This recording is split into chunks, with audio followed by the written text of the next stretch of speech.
Human hybrids were real, at least according to one of the most controversial ancient texts ever written, the Book of Enoch. Not symbolism, not metaphor, and not mythology.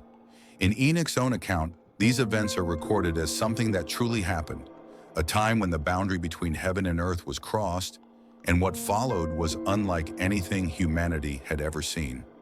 Most people already know about the Nephilim, the giants spoken of in ancient records, massive beings born from a forbidden union. But the Book of Enoch makes it clear that the giants were only the beginning. The text goes further, describing hybrid beings beyond just the Nephilim, creatures that were neither fully human nor fully anything else. Some accounts speak of distorted forms, part man and part animal. Others hint at beings connected to the waters, entities later cultures would describe in ways disturbingly similar to mermaids. According to Enoch, heavenly beings known as the Watchers descended to earth. They did not come as guardians but as rebels. They took human women, and from these unions came offspring that were neither human nor angel, something in between. This unholy union between the Watchers and humanity is where the Nephilim began. But it did not stop there. After the giants were created, the text explains that corruption spread across creation itself. Humans were affected, animals were affected, and even the earth, the natural order, was described as becoming defiled by what the Watchers had done.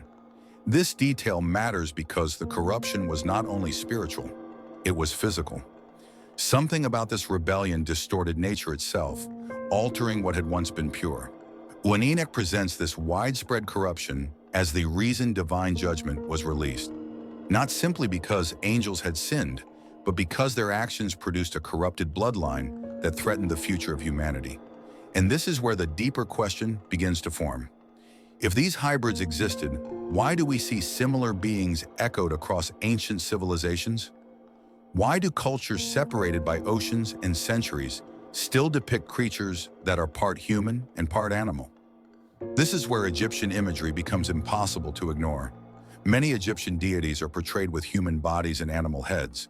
While they were worshipped as gods, biblical writings repeatedly warn that such entities were not divine but deceptive forces seeking worship. Through the lens of Enoch, these hybrid forms begin to resemble distorted reflections of earlier corrupted beings. Not direct proof, but a pattern that repeats across history. The Book of Enoch also reveals what happened after the giants were destroyed. In chapter 15, it states that when the Nephilim were killed, their spirits did not ascend to heaven nor descend into the grave. Instead, they remained on the earth, roaming, influencing, and oppressing humanity. This becomes one of the most disturbing claims in the entire text, that what we call demons are the disembodied spirits of the giants, the unnatural offspring of the Watchers and human women. They are not angels, they are not human, they are something in between. And then comes a detail many overlook. When people hear the word mermaid, they think of myths, sailor tales, or fantasy. But the idea of humanoid sea beings does not come from folklore alone. In 1 Enoch 19:2, there is a passage rarely discussed. It states that the women who united with the Watchers became sirens. Sirens not as symbols, but as transformed beings. In the ancient world, sirens were feared, dangerous, deceptive, associated with beauty, song, and death. Later cultures would call similar entities mermaids, but in Enoch's account, their origin is tied directly to the rebellion of the Watchers. According to this narrative, the Watchers descended, took human wives, and corrupted creation. Their sin did not end with giants. It unleashed a chain reaction. Humanity was altered, animals were altered, and even the women involved were transformed into something no longer fully human. This leads to a chilling possibility. If land-based hybrids existed, and if women were transformed into sirens, then aquatic hybrids may not have been destroyed by the flood. Water was their domain. The flood wiped out corrupted flesh on land, but it expanded the oceans. Anything beneath the surface could have remained hidden rather than erased. And this is where ancient traditions begin to align across cultures that had no contact with each other. You see the same beings described again and again, half human and half fish, emerging from the sea, possessing intelligence, sharing forbidden knowledge, then disappearing back into the depths. Ancient civilizations separated by distance, language, and time still recorded strikingly similar encounters with sea beings. The Sumerians spoke of Oans, a mysterious entity said to have risen from the waters to teach humanity knowledge, my writing, and civilization itself. Descriptions portray him as part man and part fish, emerging from the sea during the day and returning to the depths at night. The Philistines worshipped Dagon, depicted as a fish-man deity associated with power and divine authority. In Assyria and Babylon, priests wore ceremonial fish skins to represent sacred beings believed to come from the deep. To these cultures, these were not myths or bedtime stories. They believed these entities were real and connected to divine or forbidden knowledge. Biblical writings also treat the sea as a place of restrained chaos. In the books of Job, Psalms, Isaiah, and Revelation, the ocean is described as concealing ancient forces under God's authority. It is portrayed not simply as water, but as a boundary holding back something dangerous. Revelation even speaks of a beast rising from the sea, not from the land, reinforcing the symbolism of the deep as a place where ancient powers remain hidden. As history moves forward, reports of mermaid-like sightings do not disappear. Sailors, explorers, and naval officers across centuries documented encounters with humanoid aquatic beings. Christopher Columbus himself recorded seeing strange sea creatures that appeared disturbingly human in form while traveling near the Caribbean waters.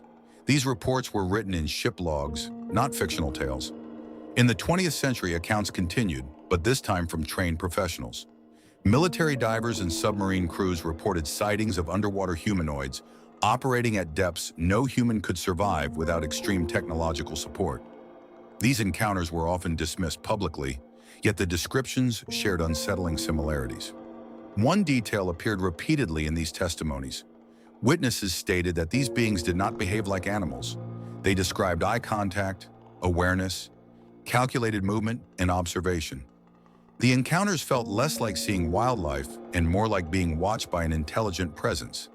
If the passage in 1 Enoch 19:2 is taken seriously, then sirens, what modern language calls mermaids, are not myths but transformed remnants of that ancient rebellion. Survivors of a pre-flood corrupted world hidden beneath the oceans rather than destroyed by them. The Book of Enoch closes with a chilling implication. Not all corrupted beings were wiped out.